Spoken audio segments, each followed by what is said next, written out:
Hi, and welcome to the Wednesday Wrap Up. I'm Jessica Potts, a business strategist. And this week I'm interviewing Ashley Price, who is a lead generation specialist.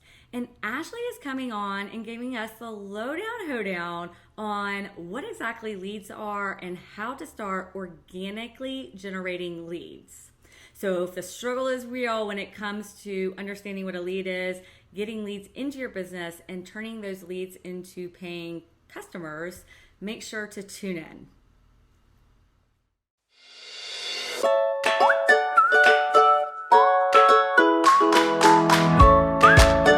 Hi, and welcome to the Wednesday Wrap Up. I'm Jessica Potts, a business strategist. And today on the Wednesday Wrap Up, I am excited to have Ashley Price, who is a lead gen strategist. And she's going to be dishing the lowdown on what leads are and how you can start getting leads into your business today. So thank you, Ashley, for being here and being a part of the Wednesday Wrap Up. I'm excited to have you. Thank you so much for having me. I am super excited to be here. I met Ashley and I realized that she lives in my hometown. And so that gives me like a little bit of sisterhood with her, even though we have never actually met in person. I know you just have to come down to your hometown so soon. It's on the agenda. So Ashley, can you tell us how you got into lead generation? Yeah, so it was totally by accident. Fresh out of college, I went and worked at a PR firm, which was awesome and terrifying all at one time. Because there was no instructions. They were like, just figure it out, go with your gut instinct. And also we win awards, so you need to do that too. And I was like, okay, no big deal, no pressure.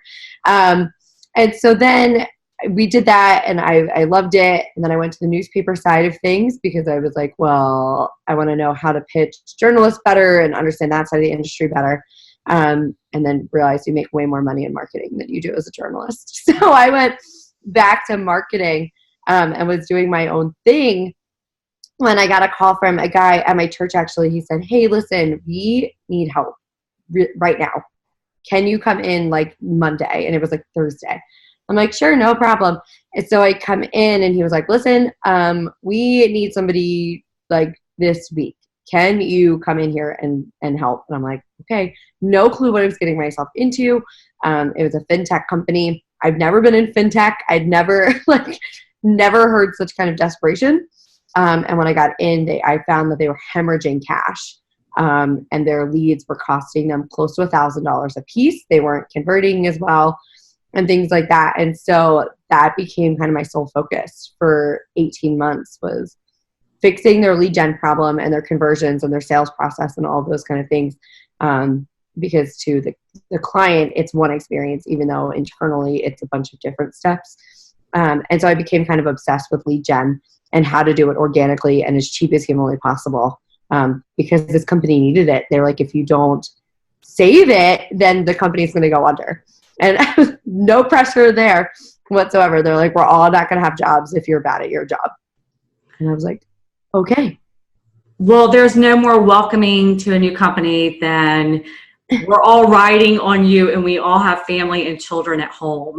Yeah. And of course they would like bring their kids in all the time too. And they're like, hello, meet my child. And I'm like, okay, no big deal. No pressure whatsoever. But we took them from, being in a place where they didn't know how they were going to make payroll in 3 months to doing 8 figures in sales in 10 months and put them in a totally different financial spot. And it was, I cut their marketing budget in half and we reduced their lead price by 99%, which is crazy. And so now it's my obsession in life. I love that. Okay, so I want to hit on a couple of different areas within what you just said. But first, can you tell everybody exactly what you mean when you talk about a lead? A lead is somebody who is actually interested in whatever your product or service is. I see people all the time talking about, I have so many, followers on Instagram and I get all these views on Pinterest and my blog. But then their email list is like 300 people. That doesn't work. Right? You can't say you have all these leads coming in when these people haven't actually expressed interest in what you do. And so it's somebody who's actively expressed interest in purchasing your product or service. And so that could be through your opt-in, right? Like they may have taken your opt-in without the intention of buying yet, but they've expressed interest in your product and service. So that's really what a lead is. And then what is the difference between a cold lead and a warm lead? Oh, good question. So actually, I don't believe there's any such thing as a cold lead anymore. And if you're cold messaging, stop it, because there's no excuse for it anymore. But cold leads are people that you just like straight out pitch, basically. I'm not saying cold marketing doesn't work, because it can, but it is way more time consuming. The conversion rates are way lower and things like that. And so and everybody knows what it is. We've all gotten kind of those like pitches in our inboxes and things like that. When you're doing it in a more corporate setting, it doesn't feel as gross, because there's a totally different approach, but we've all gotten it I get them at least 15 times a day from Beachbody coaches in my Instagram DMs, cold pitching me. And I have no intention of converting. But a warm lead is somebody who has, expressed the interest. You've started building a relationship with them, started building the know, like, trust factor. And those people are a little bit more excited to work with you, and the conversion is a whole lot easier. So I like to say that cold leads and warm leads, it's like whining and dining. Because if I was sitting at a bar and I'm having a drink and you pop in and just start bombarding me about your business, I'm going to be like, you're crazy, get away from me. And we do it all the time. I get the same ones on Instagram and my DMs. I'm like, you haven't even asked me my name yet, and you're asking me to marry you. And that's the way we really need to start thinking about marketing. Yeah, for sure. I mean, yeah, I get that all the time. I see people popping into my inbox. I remember one time, this is the best thing. So I used to be Mormon. If you know anything about Mormons, they don't drink coffee and they don't drink alcohol, anything like that. And so for a long time, that was my lifestyle. And I had a girl pop in my inbox, and she was like, hey, I am with this wine MLM. You should join it. And I was like, I am a Mormon. And she goes, okay, so what's the issue? And I'm like, I don't drink at all. And she was like, okay, so you don't have to drink it, but you could just sell it. Oh my God. So that's a very good example of not knowing who your target market is. I was like, that doesn't work. And I've seen people do that. I mean, so many times to my friends who are pregnant, right? Do you want to sell wine? They're like, what? I'm pregnant. What are you doing? Right. And the cold messages just feel kind of spammy and gross. And you'll know if you've been cold messaging. And so once someone is on your email list, that is the time that you start whining and dining them and building that relationship, right? And do you have any tips on how to take that kind of initial relationship, that kind of cold audience, signing up and turning them into a warm lead? Yeah, so I think the big thing is, especially in the online space, we see this, people talk about like nurturing their list, right?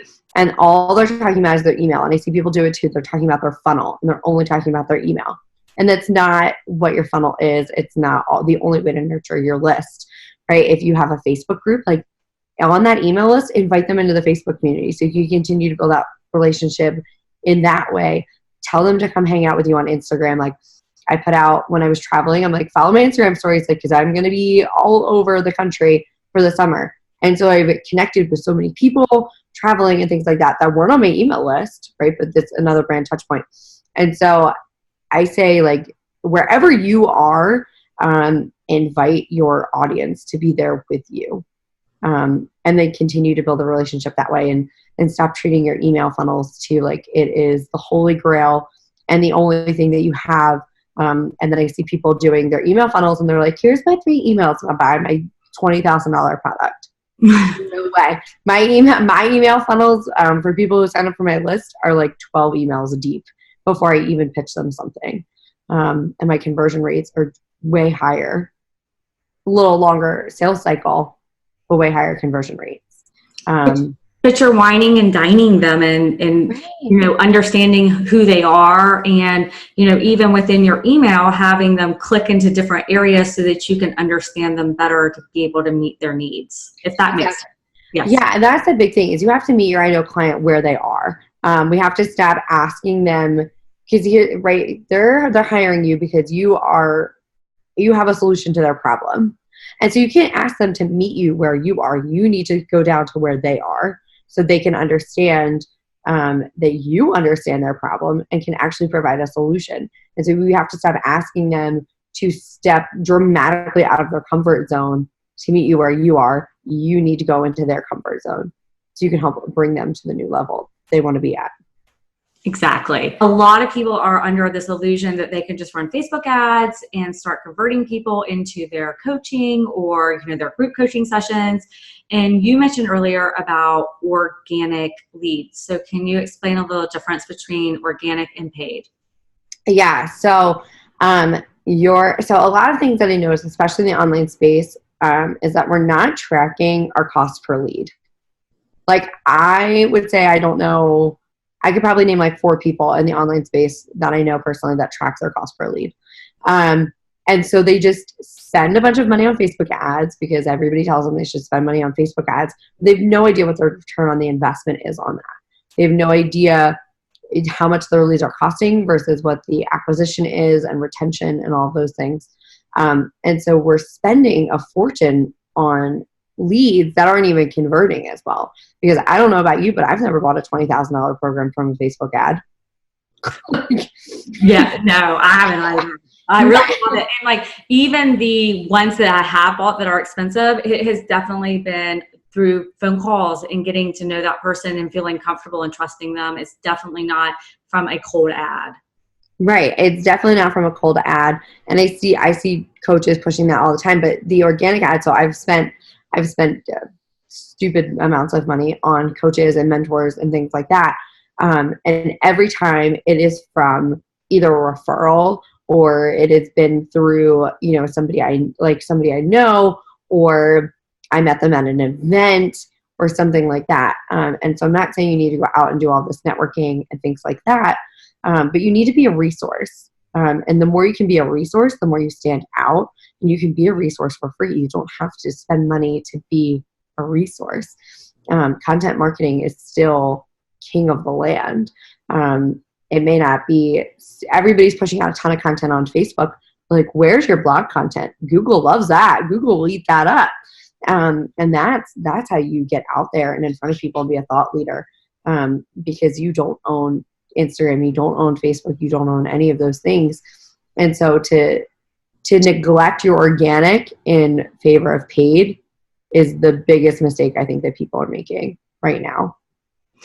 I have to agree with you. And so even like when I launched this YouTube channel, the idea was to be able to get in front of people and to grow organically. Although it does cost me time, which is money, right, to create content and to line up interviews with experts like yourself. So, it's not that it's completely and totally free, but I'm able to, with this or blogs or whatever you may be able to do, is build up some trust and likability before even getting on that phone. Right. And this will live forever until you decide to take it down.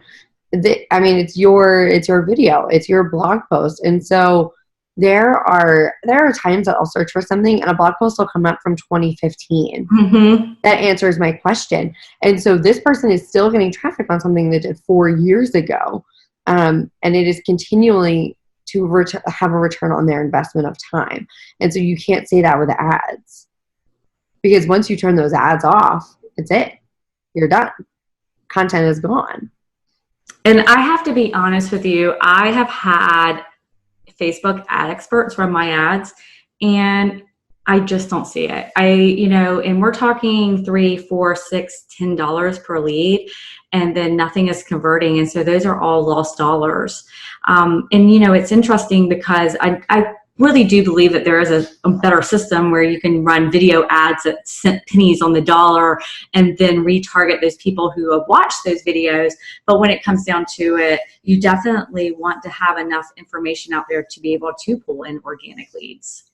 Yeah. And especially I feel like too, in such an online space, right? There's not that anybody watching this is a scammer, but there are plenty of them online. And so now I know for me personally, before I work with anybody, I'm doing a Google search on them. I'm checking out their LinkedIn. I want to see testimonials, not just on their website, but like on their Facebook page that people have left them. I want to see testimonials like on their LinkedIn accounts and things like that. I want to see articles they've written. I want to see places they've shown up and been an expert before I hand them my credit card. And you're not going to get that. Nobody's going to search your name on Google and your Facebook post is going to show up. Right. I believe they call that social proof, right? Right. And I think a lot of us get sucked into a lot of the online things that we kind of forget about. I feel like online, right, we get this big push like corporate is evil. And so you can't do anything the corporate way anymore because it's all evil. That's like, I think I see that at least like 2 or 3 times a day in Facebook groups, like corporate is the worst. Don't run your business anything like a corporation. Well, I'm sorry, they're making billions and billions of dollars. So something they're doing is working. And so we have a lot of people in Facebook, like we have a lot of broke people on Facebook selling other things to broke people. And if you could step outside of that and build your credibility outside of just Facebook and Instagram and Pinterest and things, you'll find there's a wealth of people who need your services and are willing to spend a little more while you spend a little bit less on the acquisition. You know, I want to say a couple of different things. One, I think it's really a commitment and consistency to have weekly blogs and putting out videos weekly. It does take a little effort and time, but building those up where you have 40 or 50 videos, someone's going to pop into you and start following you or subscribe to you or, you know, contact you to work with you. The second point I wanted to make was with Facebook ads, I think we're burnt out. I don't even, you know, like we get so many ads in our feed on a normal basis right now that, I mean, I just don't even scan over them and read them anymore. I just keep going. I don't even click.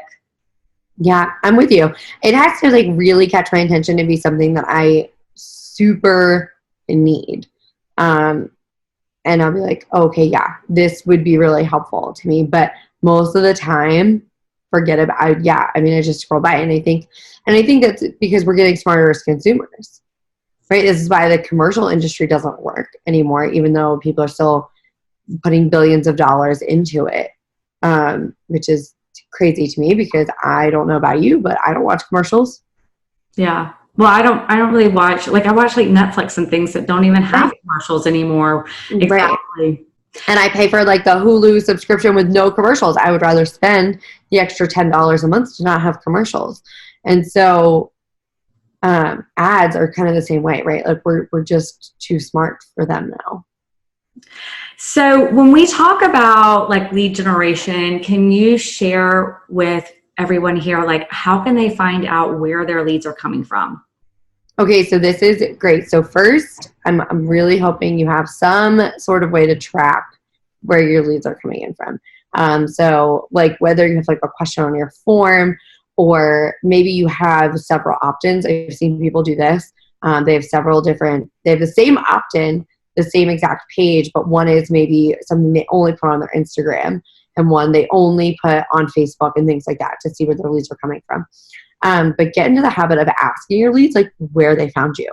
My lead gen forms have that, like, how did you find us? Did you come from a referral? Did you come from my LinkedIn? Like, where did you come from? I need to know. And so just start asking people where they came from. It's one really simple question. If you have a Facebook group, put that in there. Where did you find me? How did you find me? Did you find me from a blog post? Did you come here from my email list? Did you come here from a friend? Was I suggested to you? Like, where did I come from? And people will tell you, you know, it's normal now to ask where your lead came from. And then, you know, you could do it a little bit more sneaky where you have like an email list that is only for your Instagram, right? And you can see how many leads are coming from your Instagram or your Facebook or your LinkedIn or your Pinterest, and kind of see that way. But it is super important to track where your leads are coming from because I think, and we've talked about this before, right? Where we've spent tons of time on one platform and you're not making any money from it. And you're like, well, that's time and money that I've lost. And it wasn't a money-making activity for me, even though everybody online said, do this. Yeah. I actually was on a podcast earlier that we filmed, and I said to her, I can go in the back end of Google Analytics. I can look at social and see what platforms are sending organic traffic to my website. And Pinterest is number one, Facebook is number two. And so I don't spend a lot of time posting on Instagram because it just takes me too long to create posts and it's not serving me. And it's not generating leads. And so therefore, and there's probably some things on my side, like I'm not very good at building relationships on Instagram. I think that's a lot of work and a lot of being in front of the camera and doing video and doing the lives. And I'm not committed that much to Instagram to do all of that to really build. And so I focus on the two top areas that I get leads from. Yeah, exactly. And that's like the key thing is like spend time with your analytics. Like I check mine at least once a week. I want to know where my traffic is coming from. And it's very interesting too, because it's very different. I have a personal blog and then the business. And the business account, all of my leads are coming from search engines and from LinkedIn, right? So for me, I know that I need to be producing content at least once a week there to keep that fresh. But my blog, it's coming all from Instagram and Pinterest. And so two totally different marketing strategies because you have to know where your leads are coming from. I completely agree. And by the way, LinkedIn is the most underutilized social media, especially for service-based businesses. I get the majority of my leads from LinkedIn. I will say all of my high ticket leads and conversions have come from LinkedIn. And I will tell you right now, they are easier to sell. They know exactly what it is that they want. They are way more serious. But all of my high ticket clients have come from LinkedIn. And so it is completely underutilized. I know. Maybe we shouldn't tell anybody. I know. Don't get on LinkedIn. It's really bad. You don't want to come there. No, I love LinkedIn. And, you and I both coming from a professional corporate background, I was already used to LinkedIn. And there's so many things I love about LinkedIn where it's not very social in the fact that I don't have to create a graphic or anything, that I could just go in and type whatever I want. And, it's fast, it's easy. I'm connecting with my ideal target audience. It's wonderful. Like, I can't rave enough about LinkedIn. I love LinkedIn, but I will say on LinkedIn, you can't put these, like, I see people, right, because there's a very different style on like Facebook, right? People are talking about, their boyfriend problems and things like that. It is not the same on LinkedIn. That doesn't fly on LinkedIn. The people on LinkedIn come with a way different attitude and are way more educated. And so you need to meet them there. It goes back to what I said earlier. You have to meet them where they are. Yeah, and it's definitely a professional site.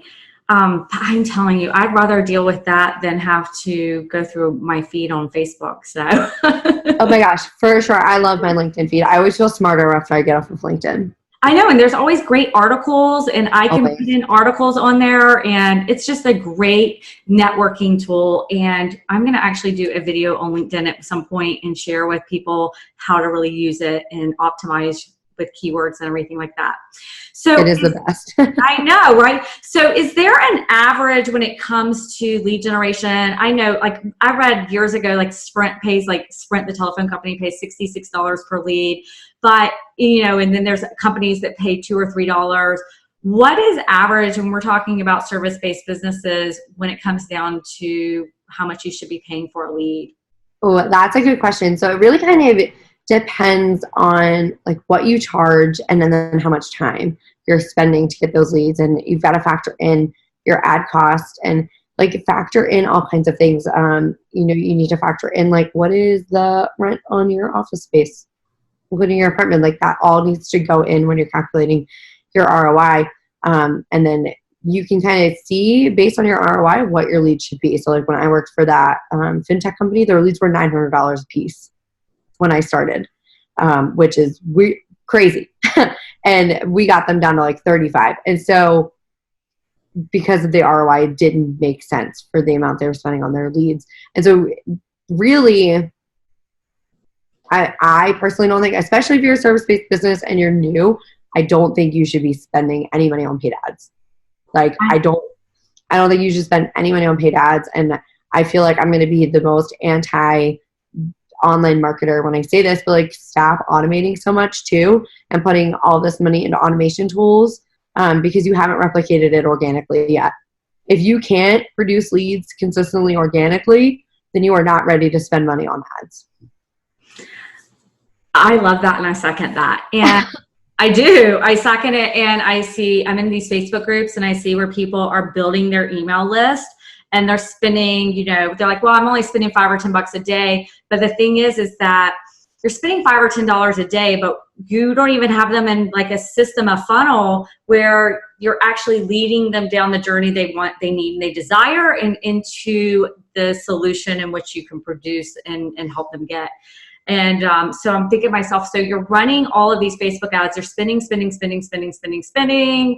And then you are going to be left with some 3,000 Facebook people, 3,000 subscribers, but then you generally haven't nurtured them right. And they're almost like having 3,000 cold leads sitting on your email list. Right. I see that happening all the time. I see it all the time. People are like, I'm a VA, but then they'll like randomly blog about a recipe that they love or something. And so they get a bunch of email subscribers who are interested in like more recipes because they didn't dig further into their blog to see what they do. And so they've got all of these people sitting on those that have nothing to do with what they do. And so it's just a waste of your time and energy and money sitting there.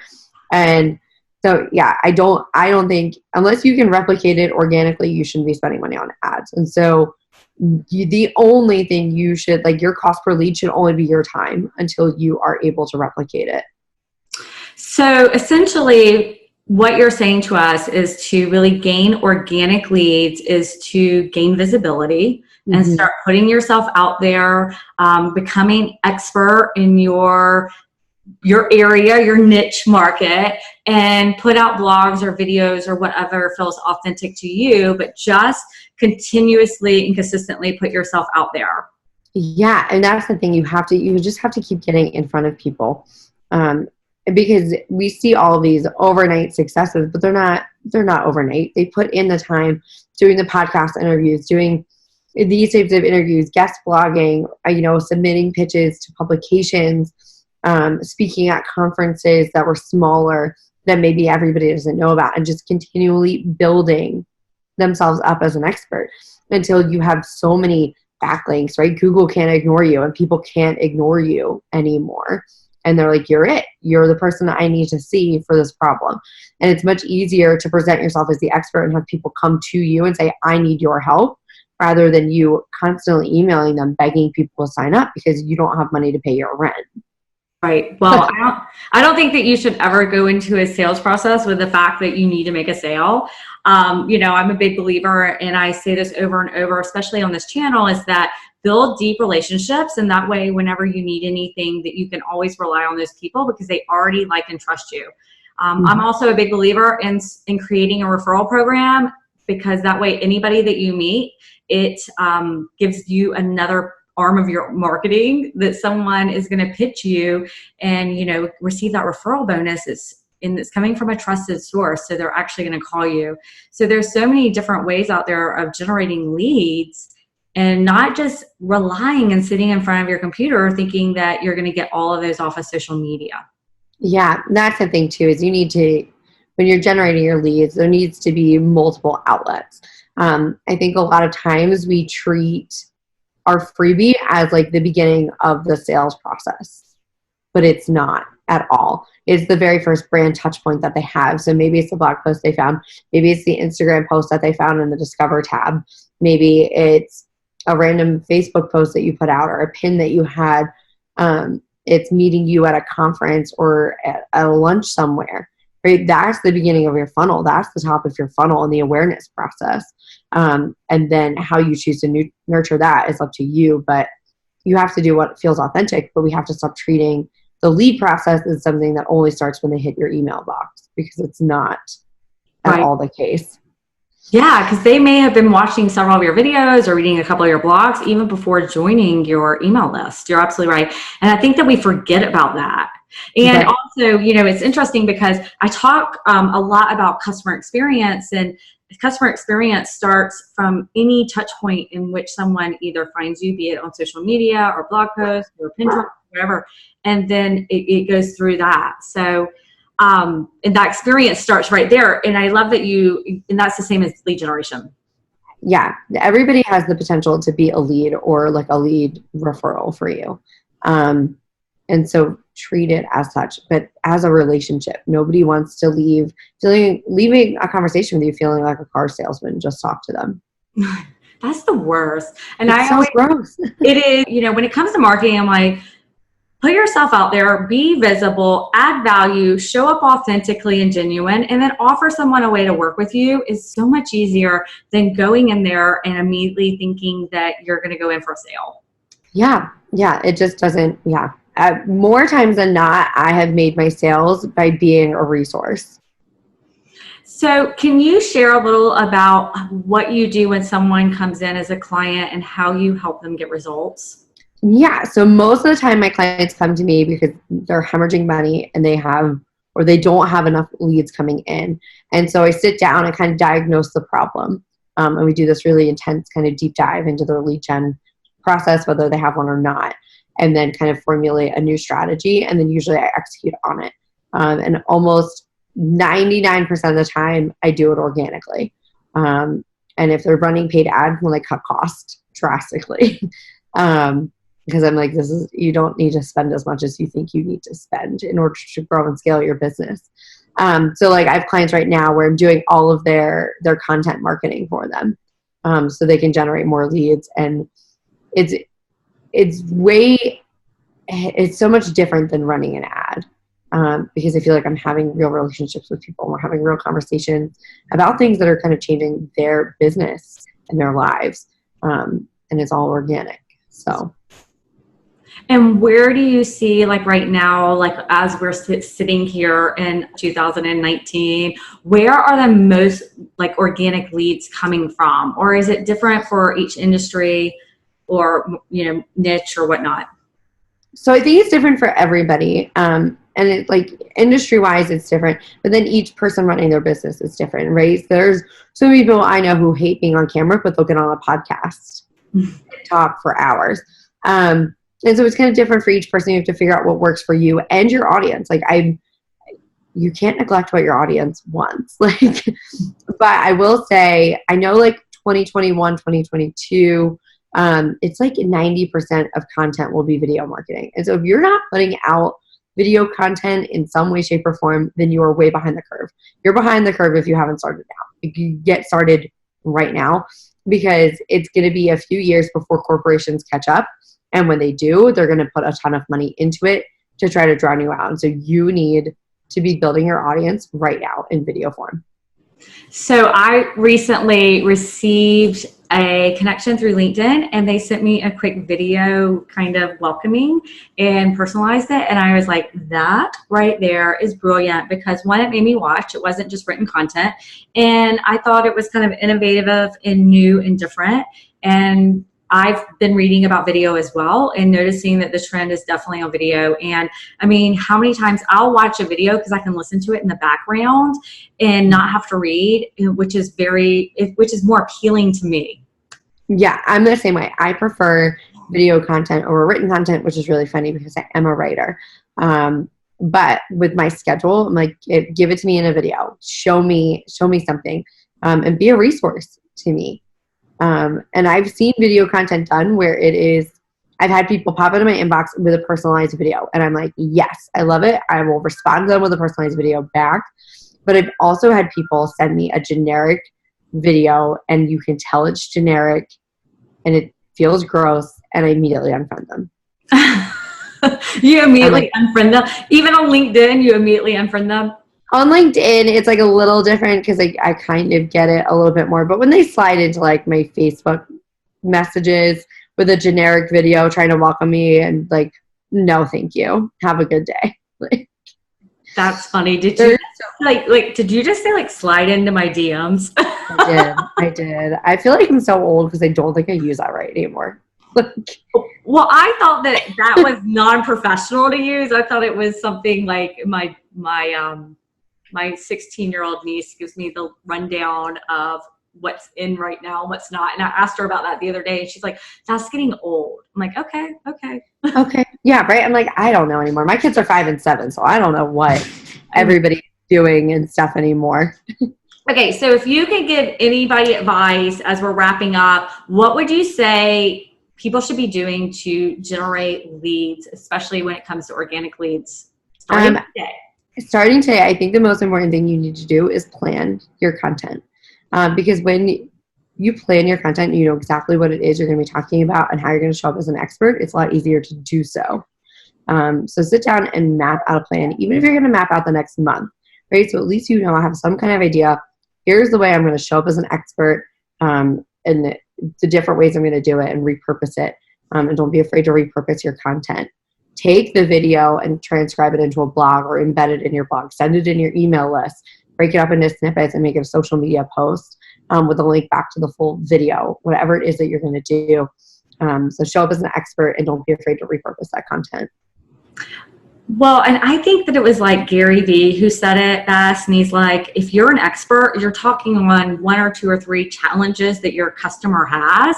And so you're going to be repeating yourself because you want to be that expert. And if your message is consistent and clear, you're going to be attracting people to your business that you can help, that can afford you, and that you can serve. So. Right. And that's the other thing too, is stop trying to be an expert in 15 different things. You're not. You might be good at 15 different things, but you're not an expert in them. So figure out the 3 things you want to talk about consistently, and that's it. That's all you talk about. And break that down into subcategories and all those kind of fun things. But it should always be on those 3 different topics. I completely agree. So Ashley, I know that you are launching a membership site. Can you tell us a little about that? Yeah, so a lot of my clients now have been in the corporate space, and I started out with a lot of small business entrepreneurs and solopreneurs and all those kind of fun things. So what I did was take all of my resources, and I'm building constantly new ones. So things on influencer marketing, copywriting, how to track your ROI, what ROMI is, all those kind of fun things you need to know for your business, and put it in one place. And so we're constantly like adding new training to it. As of right now, there's 80 in there, which is crazy. And so I'm trying to add 4 to 6 new trainings every single month to it, just so that way small businesses are getting everything they need to know to really maximize and scale their business. And by the way, I don't think that there's anything wrong with using corporate principles and strategies to run your small business, because for me, I use the same strategies I use launching $1 million products in helping my clients be able to launch successful services within their own business. Yeah, exactly. There's nothing wrong with corporate. It's figure out what works for you and your business. What I do for a fintech company is not what I'm going to do for a dental office. But at the core, the marketing principles are the same. And so I'm taking all of that knowledge and basically giving you my master's degree and putting it all in one resource for you. Okay. And I will add the link to go to your membership site in the comments. In the description, so that you can find it there. Yeah. I'm giving you guys all a month free. Oh, and a month free. What is the value on that? So it's going to be $87 a month. So you get a free month on it, which I'm really excited about. That's totally a win. That's absolutely a win. So you can go and check out Ashley's membership site, and I have the link there. And how can someone get in touch with you if they are ready to get help when it comes to organic lead generation? So you go to the website, and it's convertqualityleads.com. There's like a million buttons on there to schedule consults with me, or send me an email. It's a really difficult email. It's just Ashley@convertqualityleads.com. You find me on Instagram. I'm everywhere on social media. I'm on LinkedIn. You could literally find me on any social media platform. And I will go ahead and link to all of your social media platforms so that if someone prefers to get in touch with you on LinkedIn, they can do that. Awesome. So thank you, Ashley, for coming in and talking to us about lead generation, because I think that there's a lot of misunderstanding about what actually a lead is. and I hear it all the time, especially I love the way you said that about, oh, I have thousands of followers on Instagram, but unfortunately those are not leads until they actually have contact with you and sign up for either a call or a email or whatever it may be. So that is incredible. And I love that. And I love the fact that you are pro organic leads and that, you can have a successful business without running Facebook ads or Instagram ads or whatever it may be. Oh my gosh. Thank you for having me. This was so fun. All right. Thank you so much. And thank you for joining us for the Wednesday wrap up. We will see you next Wednesday.